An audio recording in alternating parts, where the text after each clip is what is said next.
It was the darkness that I remember most about that night.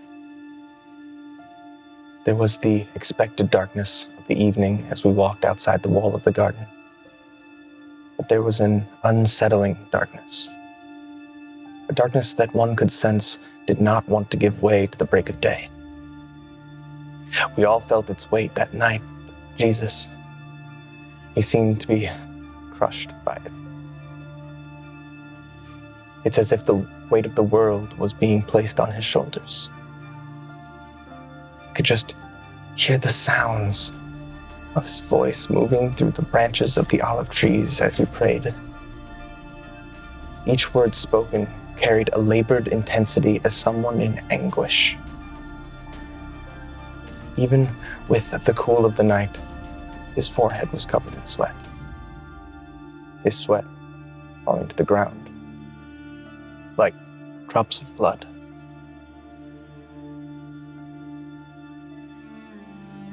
At some point after midnight, my friends and I were startled awake by the sounds of footsteps. Not the footsteps of someone wandering the garden at night, but the footsteps of a group of people who clearly had a purpose. Soon, the light of their torches caused the shadows of the crooked olive trees' branches to move across the ground towards us. In the clearing, I saw my friend Judas arriving with what looked like an army of people with clubs and swords. In one chaotic moment, I saw Judas kiss Jesus, and the soldiers surrounded him and arrested him. Jesus! I was angry. We were all angry. Without a thought, I drew the sword Jesus had said to bring, and I attacked. As I looked down, I saw the ear on the ground of a high priest's servant. And at that moment, Jesus said, "No more of this." And with a touch, Jesus healed him right then. I seethed with anger. Why would Jesus love someone who is there to hurt him? As I drifted into my own bewilderment of what took place, Jesus was gone, and for a moment I felt my breath escape me.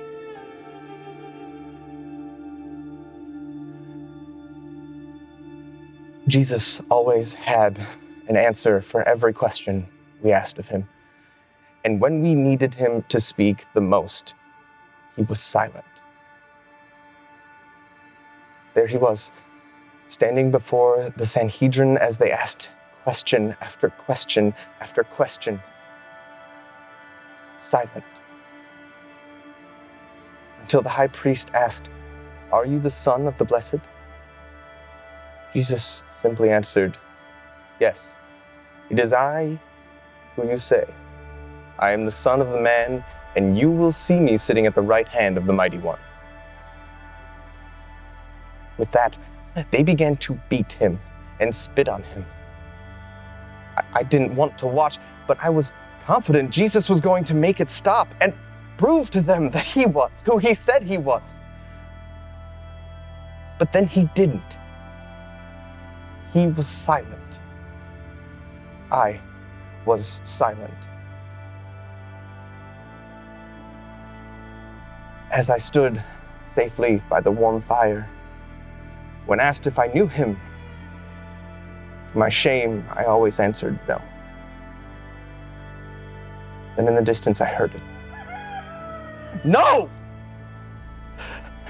His words, the words Jesus shared with me a few hours before, echoed throughout my body. "Before the rooster crows twice, you will deny me 3 times.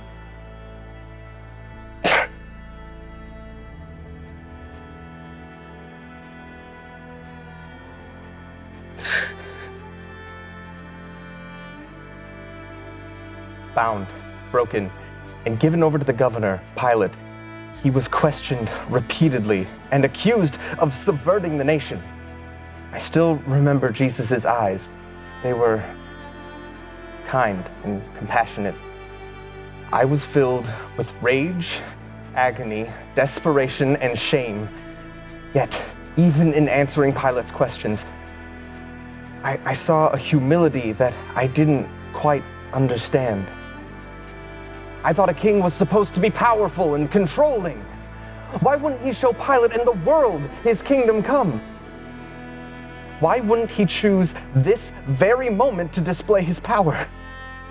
I was willing to fight for and with him, but I pulled back when I realized he wasn't even fighting for himself. Then I heard the crowd yell, "Crucify him! Crucify him!" And as the roar of the crowd grew louder and louder, the soldiers stripped off his clothes, his dignity. They ridiculed his kingship by placing a twisted crown of thorns on his head and kneeling before him, mocking him, saying, "Hail, King of the Jews!" All the while, the crowd continued their chant, and I couldn't help but wonder if it was my sin that echoed the fatal words, "Crucify him! Crucify him!" as they led him away. From a distance, I could see that the weight of the cross on his broken and battered body brought him to his knees in agony. Time and time again, he staggered to carry the cross. What was he feeling at that moment? We, his closest followers, had abandoned him. Where did his strength come from? One struggles to comprehend the confusion that the man Simon, who was traveling from Cyrene, must have experienced, to suddenly find himself forced by Roman soldiers to help carry the cross of Jesus. He struggled and searched to find a grip on the blood-soaked beam, as that same blood stained his robes. In that moment, he was completely unaware that this blood would eventually open up a pathway to an eternal hope the world did not yet know. I should have been there. I should have heard the ringing of metal as the hammer struck the heads of the nails over and over. I should have heard the sounds of a man in anguish as those nails were driven through his hands and feet. Even in knowing that he was being crucified, Jesus held to his mission. He submitted himself to the will of his Father. Even in his suffering, he was concerned for his neighbor. The innocent Jesus hung between them, two criminals, rejected by one, loved by the other.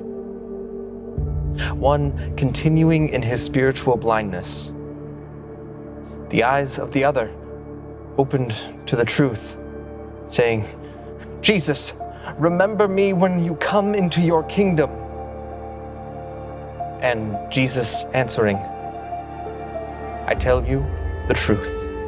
Today you will be with me in paradise."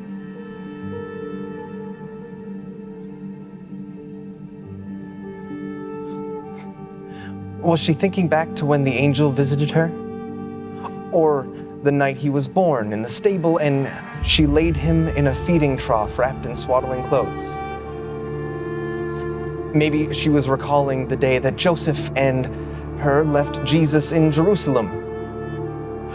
Or the day she was attending a wedding and they ran out of wine. Whatever the thoughts, nothing could have prepared her to see her firstborn crucified. Jesus looked down and saw the disciple John at his mother's side, aware of her sorrows and knowing that she would need another to watch after her. Jesus turned to them and said, "Here is your son." and here is your mother."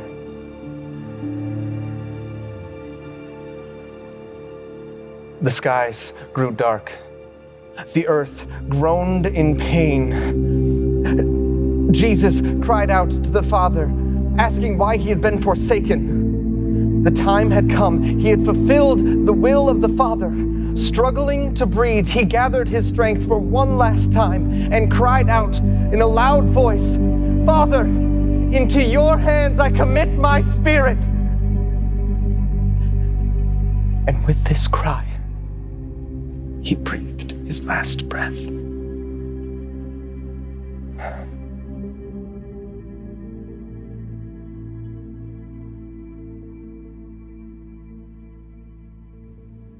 His body was taken, wrapped in a linen shroud, and placed in a tomb. The Savior of the world laid there, lifeless, silent. As the tomb was sealed, hope faded as the darkness of the night fell upon the earth.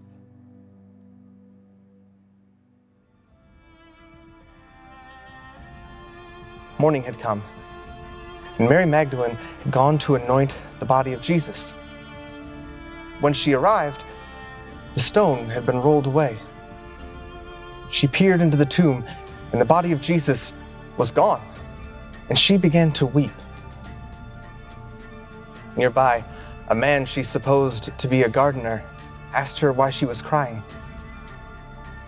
Desperately, she pleaded with him to let her know where they had taken Jesus' body.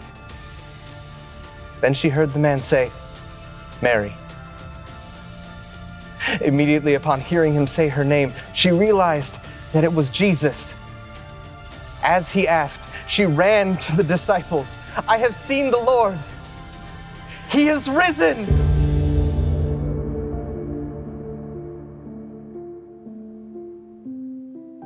As we were fishing, I thought about the times we had seen Jesus raised from the dead. I should feel differently, but the guilt of my denials had left me filled with grief and shame. What would he do with me now? In the moment that he needed me most, I denied him. While we were gathering our nets, a man on shore called out to us. When I heard that it was Jesus, I jumped into the water and swam to him. This was the third time we had seen him since his return, and he had prepared a meal for us. As we sat around and finished eating, Jesus looked at me and he asked, "Peter, do you truly love me more than these?" I answered him, "Yes, Lord, you know that I love you." Jesus said to me, "Feed my lambs." Again, Jesus asked me, "Peter, do you truly love me?" I was confused that he had asked me again. I told him with more intensity in my voice, "Yes, Lord, you know that I love you." He said to me, "Take care of my sheep." Once more, Jesus looked at me and asked, "Peter, do you love me?" Instantly, I understood why he had asked me a third time. My heart filled with sorrow as I recalled the 3 times I had denied him. And I deeply needed him to know that I truly did love him. Lord, you know all things. You know that I love you. Jesus told me, "Feed my sheep." In that moment, Jesus made me whole.